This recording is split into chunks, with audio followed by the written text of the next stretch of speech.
Ladies and gentlemen, welcome to the Smite Pro League. Gandhi joined by DM again. We started off last night. We're here again in the morning. That's right. That's the grind here. So today we're going to be kicking things off with the European Smite Pro League as always, and we're going to start this one off with Exposed Secrets and Cloud9. This is really going to be the battle for first place. That's right. If Exposed Secrets is able to take this win, it will actually put them just slightly ahead of Mortality and Cloud9 HyperX, putting them at 6-3. Actually, it will tie them more with Mortality. Yep. Cloud9 will fall down to third tomorrow. Both of whom have games, so it could be pretty close. Yeah, this is actually really big close. just because, I mean, when you think about it, we're getting ready to go into the bye week. Okay, right. So if we see Exposed Secrets come up with these 2 wins here, that's going to put them at 7-3. And that's going to be a very, very good spot coming out of the bye week. I mean, you got to think you're basically right at the halfway mark here. Well, so right off the bat, first thing to note here is that Xaylia has returned. This will not be a sub. Dazer will not be replacing in the solo lane this time. Xaylia is back and ready to fight for his team's life, try to bring them back into the ball. C9, normal lineup, nothing too crazy here. The bans come out. We're going to see Rama, Loki, and Nuwa banned out immediately as the option goes back over to Cloud9. Yeah, and, yes, just talking a little bit about C9 here, NQ is been such a beast. He made Sayo his little, well, I'm not going to say the word, but you know what I mean here. I think he's been doing that to pretty much everyone. But then again, the last time we saw Xaylia, he was like 12-0 and 7 with Vamana. So maybe we're going to see a pretty decent matchup. Mercury makes it through the ban phase as Jean Quay gets banned out. He gets locked in for Exposed Secrets. That could be Hunter. That could be Solo. That could be Jungle. They could do pretty much whatever he wants. Option over to Cloud9. They pick up Freya and Janna super strong. How much damage did we see Freya do last night? Jeez. Oh my God, she is a bad girl. She is just doing so much damage. On the other side here, we are going to be seeing the Ra pick and the Ymir. Love the Ra. It's interesting to me that we're seeing Ymir from Half Devil. Now, months ago, we had Half Devil playing a lot of Sun Wukong. It was pretty much the only god in his god pool, as he was a sub and only for support and pretty much only with Wukong. That's good. It's been my opinion for quite some time that Wukong is not only back, but he's incredible. I mean, he wins a lot of matchups. And to see Half Devil, the person I think would be most excited to play this character, not picking him up, really shows that I think a lot of the top players are maybe a little bit too nervous to break that meta like we've been expecting. But Ymir does get locked in. It looks like Nemesis will get locked in as well on the other side, a character we normally don't see too much without Jean Quay on the table. Yeah, Nemesis is really starting to make a splash. But do you think these pro players are kind of waiting for this off week to kind of start like picking and trying new different metas here with, like Kabrakan, for example, and all these other gods? So strong, especially recently, and we haven't seen him played at all. I mean, he's not been banned, he's not been picked. Anything. I think, in his release week, he was not very strong. For the first 2 weeks, was extremely weak, low win percents across the board. Now that he's available, I don't think people have really put time into him, but next week is the bye week, right? So we'll have an opportunity. I hope. Yeah, I hope. I really want to see them start getting outside the box. Why did we see the Athena get banned out Maybe there? they think Ymir can jungle or solo. I mean, we have seen Xaylia do it before, and to incredible prowess. But they're going to answer back with On Her, a character that I think originally put Youngbei on the map.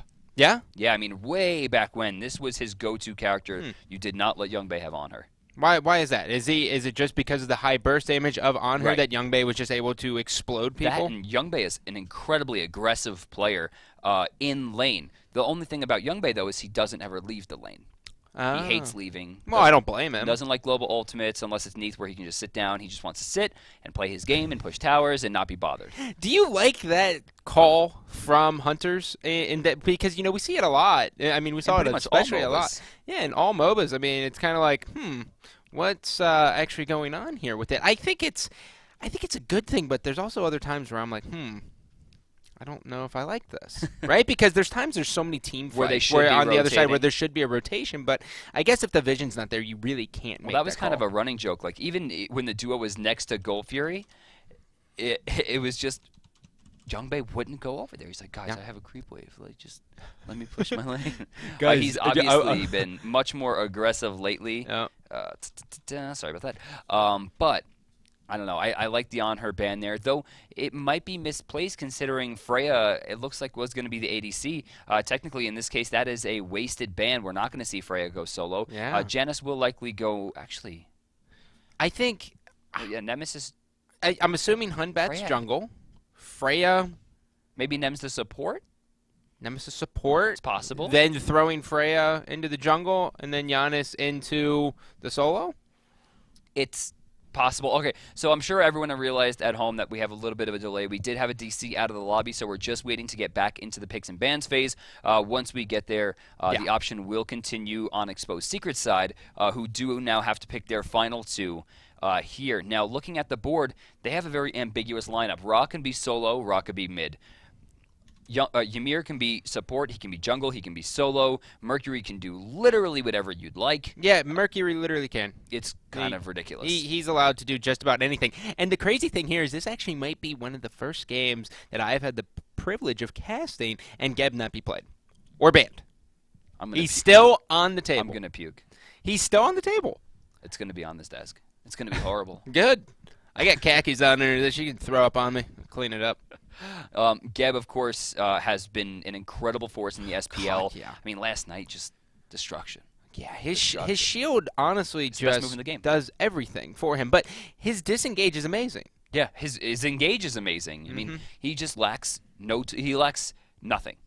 He wants for nothing. He has decent enough damage. He has great control. He can cleanse and support and peel for his team. He has great setup, great disengage. It's incredible. I'm that guy who has his phone on loud. I'm the guy who gets yelled at the movies, right?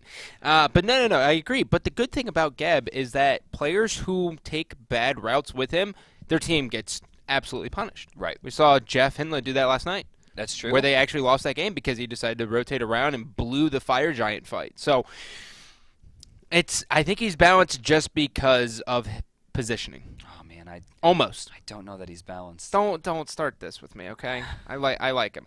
I also like Mercury. He's not balanced either. Mercury is not balanced. Mercury is the definition of, like, you see him get picked and you're like, huh. Look at it, and that's my man too. Look at him on screen. He's just like always ready to go. He's just always ready to go. I love it. He really is too. What do you think about Hunbats though? Hunbats is like last night we saw him getting a lot of play. Yeah. And his kit seems to be very, very versatile. I love bots. He has a great jump. Not only that, if you level the jump, the cooldown gets reduced. So you have a pretty short cooldown, just one Jotun's Wrath, and you're going to be able to put yourself in a great situation in terms of getting in and getting out of fights. Oh, actually, we're hearing from production that Opsix is still having internet issues, so we are going to cut to a quick break. This is what happens. We'll be back in a few minutes with our first game of the day. We still have 3 after this as well, so make sure to stick around. Ladies and gentlemen, welcome back. We have figured everything out. It is time to finish out this banning phase. DM, that was a fun conversation to hear from you. Moving companies, man, they are the worst. Scumbags. Yep, they're the worst, dude. Working it forward, though. We're back into picks and bans, and the option is over to Exposed Secrets, where they have 2 picks remaining. They have a very ambiguous team. It's hard to say what they're really going to look for here. Yeah, it is going to be a little bit difficult here. I think Exposed Secrets has a couple options, obviously, open up. But, I mean, obviously, they might need a hunter. Right. Not necessarily sure what's going to happen with Mercury. It could be Mercury still, right? It could be. Oh. And, well. Hi. Well. All right, so we're going to... I'm still looking at the Freya Humbots Nemesis situation and what they're going to do here. I mean, they've been doing the whole 4 assassin thing a lot, but I mean, I don't think I'm on board. They've been doing well with it, but I just don't think they're getting punished enough. That makes sense. For it. I agree. I mean, the 4 assassins is very, very difficult to pull off as well. Right. Like we saw the multiple mages actually can go in.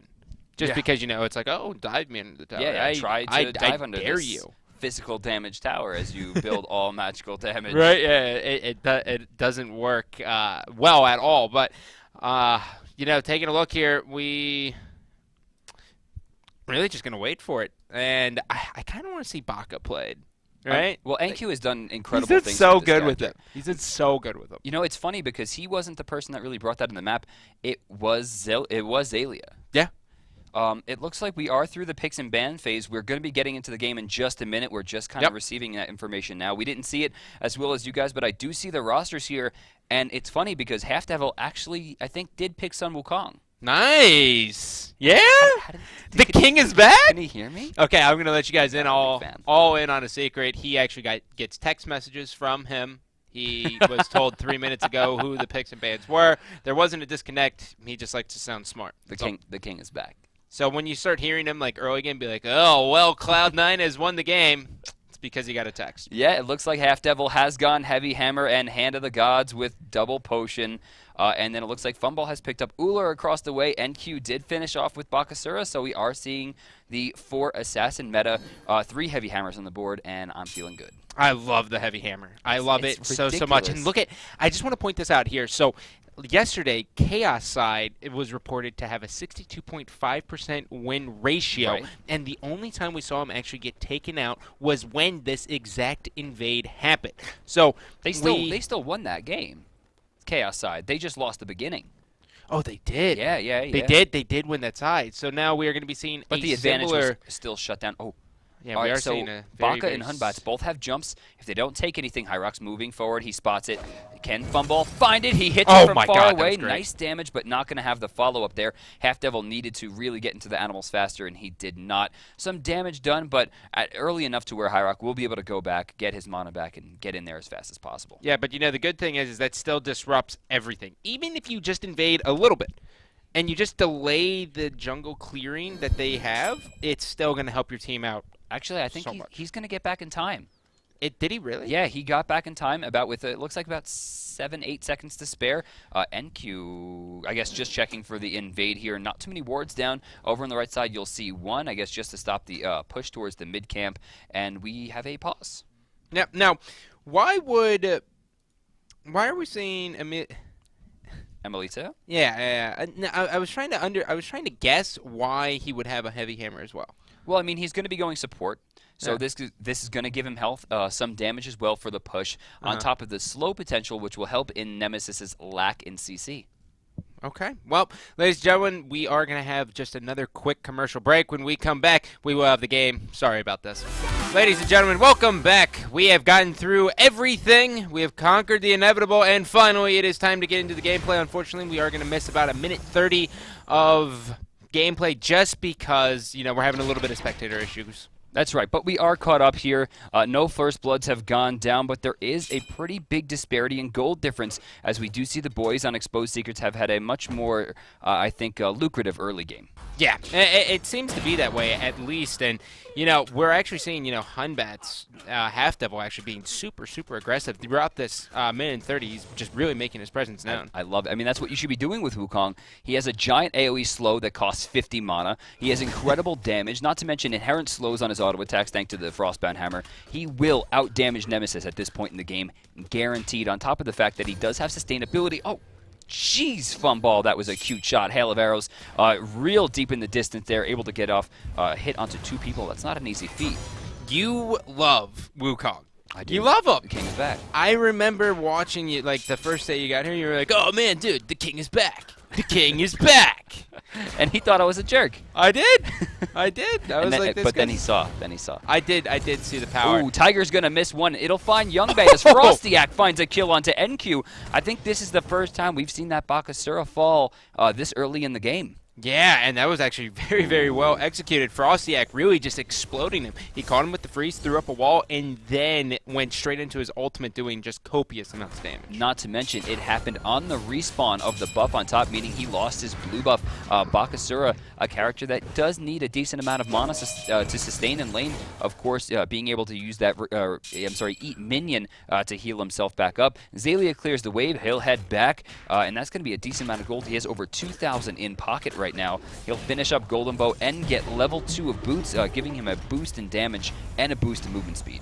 Well, Frostyak coming on the rotation. He does have High Rock in front of him. So many people around him. Ra's going to blast one, and now the damage is still going to go in their favor. This is going to be another blue buff. Exposed Secrets doing an excellent job. I mean, this is the power of Ymir jungle. This is when they need to get aggressive. The freeze at this level is just a massive amount of CC, huge AoE, very hard to miss from that mid-range, on top of the fact that Glacial Strike is going to be swinging super hard, and then the Frostbite applies, giving him extra damage. Couple that with the fact that they were able to group together a ton of damage with Searing Pain, Master's Will, and of course the stun coming out from the animals. That was massive play from the guys on Exposed Secrets, and the timing on all of that damage was just flawless. Yeah, and Frostiak actually rotated between the Tier 1 and Tier 2 towers of Cloud9. Right. Which is a little bit ballsy of a play. I mean, they obviously had vision on him, but it was like, well, screw it. Now, there is a small area that you can walk through. Oh, is there? Where you will not be seen. In between those two kind of lines between the two towers, Stone. you can kind of sneak right past there. And I think he did that.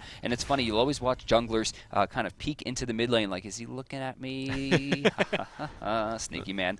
Looks like left camp's going to go over to the boys on C9, though. They're 2 kills down right now and 2,500 gold in 6 minutes. And I think that has to do with the fact that NQ is usually very far ahead at this point, and he's already dropped first blood. He's kind of starting to fall behind. Yeah, but, I mean, at least fortunately for them, Cloud9 was able to secure the Harpies, which is always going to be a big, especially early game. But, I mean, look at how aggressive exposed secrets are. I mean, you have Half Devil just really pushing everything here, and Frostiak's not even worried about his. What just happened? Shadow Nightmare just randomly threw out a Searing Pain, slapping hi-rez right to the mouth, going to send him back for 15 seconds, and that's going to be hi-rez's second death. Now, we're going to see the rotation come through. Shadow Nightmare's doing a lot of damage. Uh-oh, Frostiak's getting low. C9 took the Gold Fury there, and they've gotten 1 kill. They almost have another. Half Devil just barely going to get in. Emelito's super low. Will Half Devil go for it? You can see him looking for it. Oh, he was looking for it, man. Uh-oh. This is trouble. Half Devil almost going down again. That's the second time we saw him down to a pixel. Yeah, that's huge. And he was so close to just getting devoured by Giannis. You know, they needed that. They really did need that. There was no hand threes on the board, so Cloud9 realized that they had the opportunity to get it in there and go for the steal. Ymir did not do the damage they were looking for. Exposed Secrets does find a kill there in tandem to the 1 kill they dropped, but unfortunately for them, it looks like they did lose the Gold Fury. Only 1,000 gold separates the teams. Now, why did Funballer elect to go with Transcendence here? Well, Ullr is a very mana-intensive character, and, you know, a lot of people are starting to talk about what we call the double stack build for the characters, and generally we talk mostly about that with Dev's Gloves and Heartseeker, whereas Transcendence and Dev's Gloves actually give you just a little bit more damage overall because Transcendence does have a higher mark, and when you die, you do not lose the extra damage. The only thing you're losing is the fact that it's cost you way, way more gold to build the Transcendence, on top of the fact that you do lose movement speed in favor of mana, which is not generally a favorable stat in the end game, but the damage will be incredible, and on a character like Ullr, it can be very helpful. I actually really like the fact that Frostiak actually getting that level 1 blink already, even though it's this early in the game. You know, he has to make his presence known. Right, and Ymir, an incredibly slow character, almost even awkward in the way that he has to fumble into team fights. Giving him blink allows him to get in range for those freezes and really set his team up for great opportunities. And given the fact that he's inherently incredibly tanky, with 104 health gained per level, it'll allow him to initiate and then allow the second initiation to belong to Sun Wukong as he initiates as well, allowing Ymir to kind of bait out some hits, take a little bit of damage, you know, blow the kit, and then come back in at a later point and try to do some extra. Now, the one thing I do want to talk about here is the fact, you know, we talked about NQ being such a beast so far in the solo lane, and then, you know, he is now going up against Zalia. What is this matchup? I mean, granted, it is Mercury taking on Baka. How do you like both of these players stacking up in this game? I just think Mercury's too strong. I mean, this should be a priority ban. Him and Geb, in my opinion, should be banned or picked in every single game. And to see Mercury make it through the ban phase is pretty curious. Oh, one of them actually on the left side, if you saw that there, one of them actually did go to Emelito there using the Hand of the Gods. Both Hand of the Gods will be wasted there. Nice ultimate coming out there from hi-rez. Again, taking too much damage. And Half Devil, in an uncharacteristic miss, will not be able to secure that kill. But a 1-for-1, or I'm sorry, a 1-for-0 trade as hi-rez does get out there. Frostiak's going to drop his second time. Well, Shadow Nightmare did so much damage. You can just kind of tell he's getting ready to build that into a Bancrofts, and then he's going to be able to do a little bit more damage there, but he left him with just 1 sliver of health left. So hi-rez actually going back in here does manage to take the camp away from Half Devil. He's kind of low right now, level 9, but so is Frostiak. Both junglers have fallen 2 times at this point. Uh-oh, he does have to be careful. And he's going to get out of there. It's Wukong. Wukong doesn't have to be careful. It's the king, man. King of the jungle. He really is. I mean, he has. You're ridiculous. He has so many forms of escape. Oh, speaking of escapes, Funball's going to have to try to utilize his. The movement speed has been active. There's the jumping glory bound as Half Devil against the tank. He's taking a lot of damage here. Slow's getting activated repeatedly. Going to Ox back in the other direction towards the ADC, who will have a stun activation if necessary.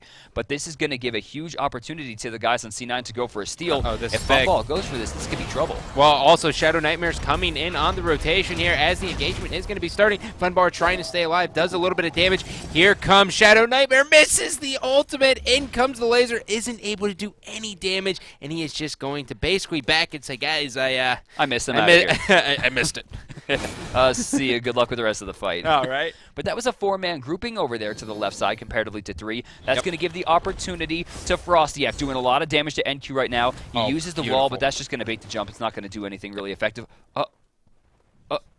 But he used the regurgitate. Yeah? He just randomly used his ultimate. He thought Mercury was going to follow, and he did not. NQ using his ultimate ineffectively there could spell trouble. If Zalia finds a good major look crit here, he misses the shot. Uh-oh, trouble. Brilliant. There comes the throw right back. You throw him out of the what is he doing? Oh, but he finds it just barely. But there is going to be a rotation here. Janus starts to rotate. Misses there on the Sonic Boom. There's a 3-man rotation. Lot of damage coming through with the shotgun. We're going to see Emilito go down. It's a 2v1 right now. Optics actually going to get flung back off the tower range as Hyrock rotates as well right into the pit. Zalia's going to go down. Optics. Oh no, Optics. Barely going to dodge it. Optics barely missing that laser. Again, he is going to go for the dive. So much damage. He's getting out of there, dude. He's got to have like 5 HP. He is going to be able to live this one out as we're seeing Shadow Nightmare still pressure this lane. My God, that's so heartbreaking for him. He almost just died like 4 times. Right. That was incredible. If he was a third of a second, maybe even slower, maybe even a quarter second slower on the move out of that Solar Blessing, he would have dropped there. All the while, though, Freya did get pushed out, and Fumball got some serious damage onto the Tier 1 on left. The Tier 1 on right's about to go down. So overall, a pretty big win for Exposed Secrets as they bring their lead back up to 2,400 gold. Yeah, that's big. And, and coming from yesterday in the COG series that we had last night where it was basically, okay, guys, let's just kind of look at each other in the lanes. It's so nice to see an objective go before like 30 minutes. Well, it's Mercury Baka as opposed to Vamana Chalk. Oh, man. So left side, Frostyak putting himself in some trouble, takes a small amount of damage from the Unstable Vortex, and starts to move back in. Nice control there from Emilito's going to push back. This is a 4-man grouping, not including Shadow Nightmare, who in the mid lane is going back for the push, but NQ has rotated in as well. Shouldn't find too much trouble, though. The rock clear is just a little bit too strong. NQ's going to be sitting here trying to fight this, as it looks like Frostyak's continuing to just try to get handsy, as Youngbei will be forced out. He's very low. Yep, and now Shadow Nightmare is a little bit low. He's walked over just about every single ward possible, but this should secure them the tower, which it does. And now they are looking for the rotation. I think they want this blue buff from them. I mean, Frostyak has done such a good job of denying the jungle camps. They have, yes. So that's always huge, but then again, they did lose the Gold Fury. Well, Gold Fury is back up. 2 level 3 Hand of the Gods available right now. Of course, 1 for Half Devil. Frostyak's trying to play that secure mark right now. Emilito starting to rotate down, but he's getting frozen. He's getting stunned. He's going to wind up going down. Exposed Secrets took the Gold Fury for free. Yep, and now here comes a little bit of an engagement here. Uh-oh. This is Mercury actually able to get out of this one. Funbar taking some damage here. He does have the help from Ra, and now this is just going to be a pretty big disengagement. They don't want any piece of the healing from Ra. Youngbei actually almost went down to the major look hit, just barely escaping himself, using the Sonic Boom to get away from NQ, allowed him to get out safely. The issue here is that NQ's continuing to push left, which is necessary. They don't want this experience to go to waste. They can't afford too much more push, but look at the damage he's taking. By the time he gets back and heals up, the right side is going to start being cleared once again, meaning Mercury's not going to be pressured, giving more potential for damage coming out from Zalia. Yeah, and I think Zalia is just going to keep pushing this lane. I mean, he's got 2 wards that'll kind of paint him the way. He doesn't necessarily know if, anyone will be at the blue buff or not, but he's going to be able to eat this wave all the way up, rotate back into his side. He might even actually steal their camp if he really wants to. Leaving Mercury alone is never a good strategy. He is top player damage on his team at 6,500, but not top player damage in the game. Expectedly, that belongs to Optics right now on Janus at 8,200. Yeah, well, Half Devil actually able to grab the buff there. He was able to steal it. So, again, denying the jungle camp of Cloud9. This is going very, very well for Exposed Secrets. And, again, just to reiterate, this is a humongous game because this is potentially for first place in EU. If Exposed Secrets wins this game against C9, it'll put them at a 6-3 win ratio where it will actually push C9 to 6-4, moving them down to 3rd place. Yeah, it's a very, very big What's day. Zalia doing? He has Sonic Boom He's charged charging it up. No, looks like he's just trying to protect the camp here. Still not going to spawn for a few more seconds. And a 3-man grouping, maybe missed opportunity in farm here. They're actually going to wind up missing at least one creep in the mid lane, kind of offsetting the gain that they're getting there. Yeah, well, Funbauer was actually able to grab all of the left Harpies all by himself, uncontested completely, and now he's going to rotate back into his lane and eat up that experience, and we're starting to see a little bit more grouping, which I like, but with that comes a lot more ward coverage. Yeah, poor Hyrock, by the way. I mean, look at the jungle. It's completely stripped on the top side. He rotated to the mid camps, didn't find anything off the push coming out from Funball, and there's nothing for him to farm right now. He has to leech from the mid, which probably isn't the worst situation considering he's level 15, but then you look across the board, Zalia is 17, Shadow Nightmare is 16. Cloud9 really needs to farm just a little bit harder. They need to stop getting their jungle stolen because, you know, 1 time, whatever. 2 times, whatever. Yep. 6 times now, it's starting to hurt. Yeah, that's bad. And, you know, Shadow Nightmare already does have Beads 3, and Frostiak, is that going to be a Witchblade that he's going to be building that into? Yes. More. Actually, no. That's an Adventurer's Blade. We're going to see that go into Wingblade. Wingblade. That's going to be some attack speed, which is good because it's going to help out his passive. It's going to be movement speed, which is great because, like we talked about, he's a fumbling mess in team fights.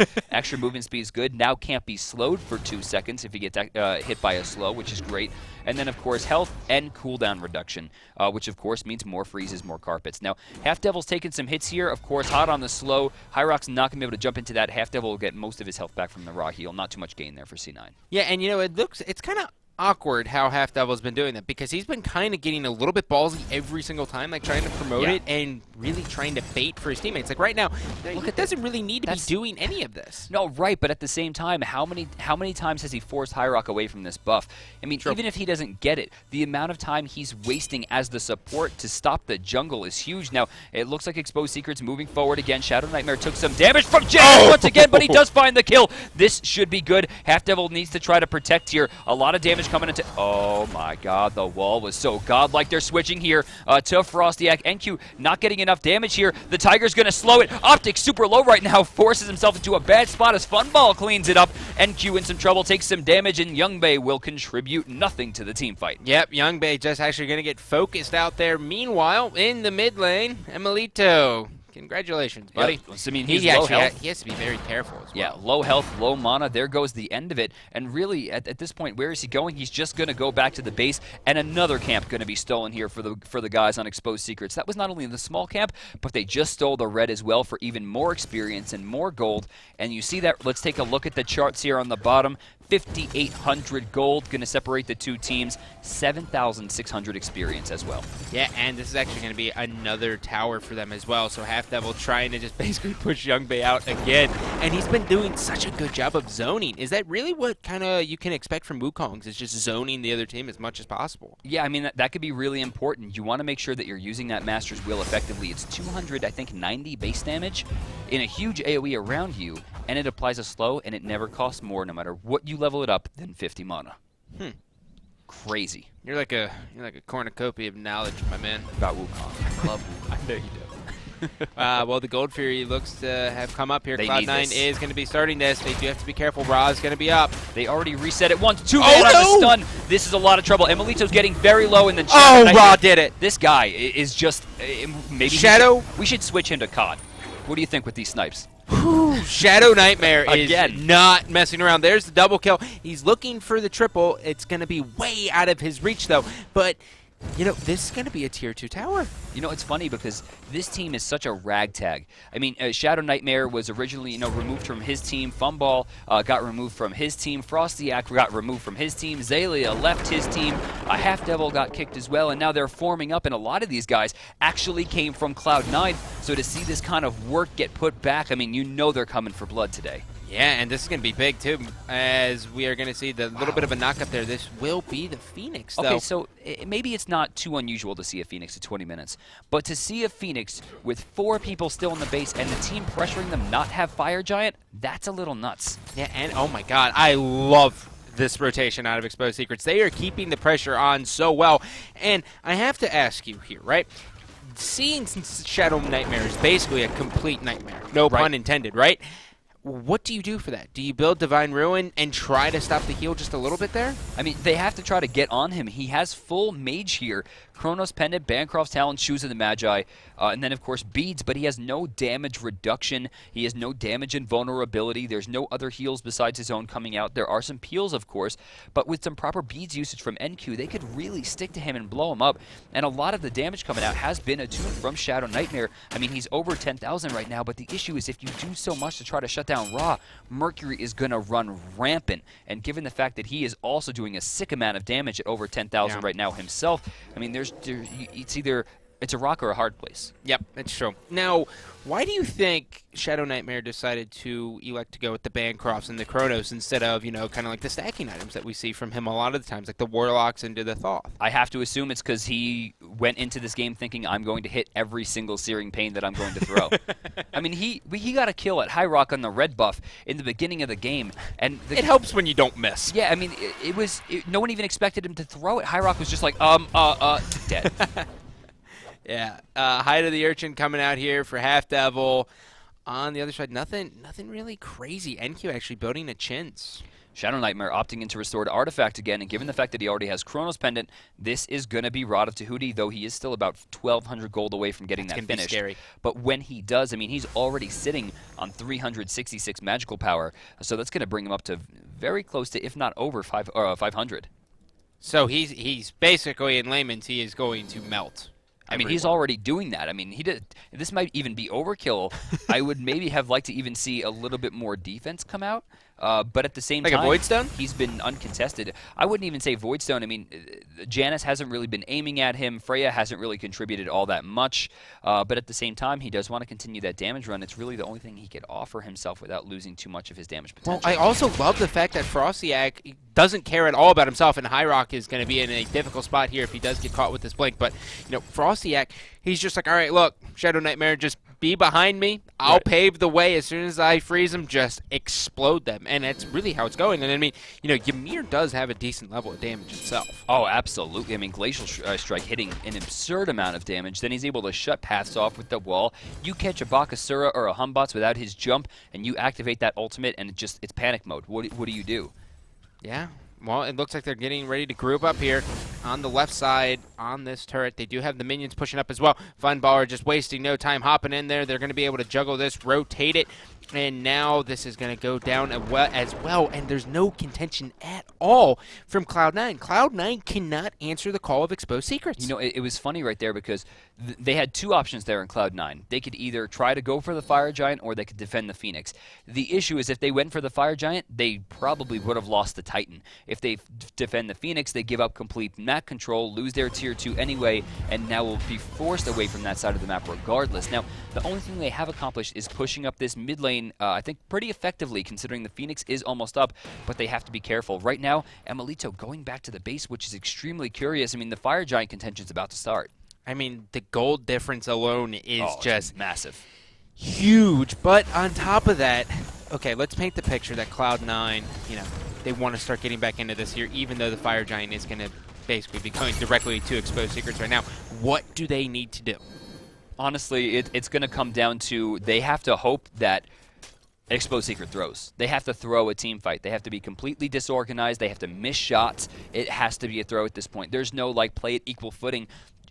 Just because of the level difference. I mean, Shadow Nightmare at level 20 right now with that amount of damage. They have the Adventurer's Blade coming out on Half Devil. I mean, their tankiness is huge. Their sustainability is massive. They have the Fire Giant already. Yep. I mean, what's going to happen here? This is perfect play. They're actually going to go for the Gold Fury here as you see the pings go down. Meanwhile, Cloud9's just all grouping in their base. I don't like this. They can't. Yeah, I would keep the pressure on just because of the Fire Giant, correct? Yeah, I mean, why even bother with this? But then again, they did push the creep wave, so maybe they're trying to wait until their wave catch up. But Frostiak is backing right now when they just got the Fire Giant. Not a big fan of this, but actually he did have 2,000 gold. Ethereal Staff. Ethereal Staff has been finished, and that's Ethereal huge because he also has Wingblade, which is giving him health.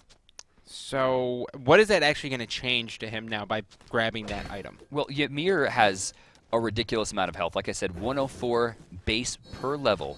On top of the fact that he just gained 600 from the Ethereal Staff, 350 from the Wing Blade. I mean, there's a lot of potential in health here. I mean, there's really not much they can do to try to pressure him down.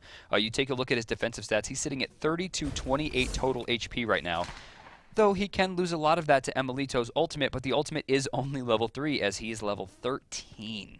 You know, looking at it, I mean, Cloud9 really doesn't have much peel potential at all in team fights. They have no peel potential. They have none. They have at all. basically, hopefully, Hyrock gets a really good ult, or the banish has to be good. That's it. That's tough, especially when you're going up against a Ymir. And with how many beads are active on this team and exposed secrets, the Hunbot's ult at this point could be inconsequential because they don't even have enough damage to burst through the 0.5 second reaction time it might take them to activate the beads. Now, double banish will go through. There goes Hyrock. They're switching onto Shadow Nightmare, which is a bad idea because Speed of Light just bursts him all the way out of there. Switching to Frostiak, trying to do damage. They just don't have enough. Frostiak taking the brunt of the damage there, no problem, as Hyrock becomes the first casualty. Youngbei about to go down as well to a huge crit from Funball. Optics trying to get out. There's nowhere for him to go. He actually does manage to That was actually a really smart play. But what does it mean? I mean, NQ goes down for a triple from Funball. Shadow Nightmare finds a kill. And now it's Emilito versus 2 waves of fire minions and 5 people of exposed secrets. Yep, that's going to do it here. They're just going to shred through that Titan. Now, I will say, Shadow Nightmare, I was expecting you to absolutely eviscerate them, but you missed. You missed. But you know what? That's not fair. Because he started that game off inside of a Hunbot's ult, he took the Nemesis ult, and then he got out, healed himself back up to full, and went back in. He did. You know, that's just the mobility. Yeah. Of Ra. I mean, he can really just scoot out of there. What's catching your eye, big dog? Actually, Optics does take top damage despite being on a team that got basically eviscerated throughout the game. You take a look across the board. Xaylia was pretty close. Optics actually only 3-2-3 overall, did very well. I think that's 50% the fact that Optics is an amazing player and definitely has earned his spot on Cloud9, and 50% of the fact that Janus for some reason didn't get banned again, and I don't want to cast Smite anymore. Yeah. Well, Geb didn't get picked. I don't want to talk about it. I don't want to talk about it. So, speaking of... Let's talk about Shadow Nightmare again now. 7-0-2. He baited the last fight perfectly. He set up the entire early game. So well. I mean, this guy has been incredible. I think we have a replay lined up with Shadow Nightmare, and I definitely want to take a look at this from his perspective. As we go ahead and get into it, I mean, 7-0-2. Here he is right on the Gold Fury, and bam! Ridiculous. There's going to be the one. Looks for the second one here. Gets all up in the action. The slow hitting down. Doing copious amounts of damage, just cleans this one up. Routine, there's the double. And then, like, right there, you know, he scooted away. You could tell he wanted it. Not to mention, like, right there, he also had the heal placed perfectly to not only heal himself after that, but 2 of his teammates inside of it as well. I mean, just brilliant. But that's going to do it for Game 1 today. With that, Exposed Secrets will take first seed in the European... That's huge. Yeah, I mean, absolutely huge. That's massive. Yeah. Just by a little bit. And they're actually tied. But Cloud9 falls to 3rd place. Yep. Cloud9 does fall to 3rd place. So, ladies and gentlemen, we're going to hop to a quick break. When we come back, more SPL action. Stay tuned.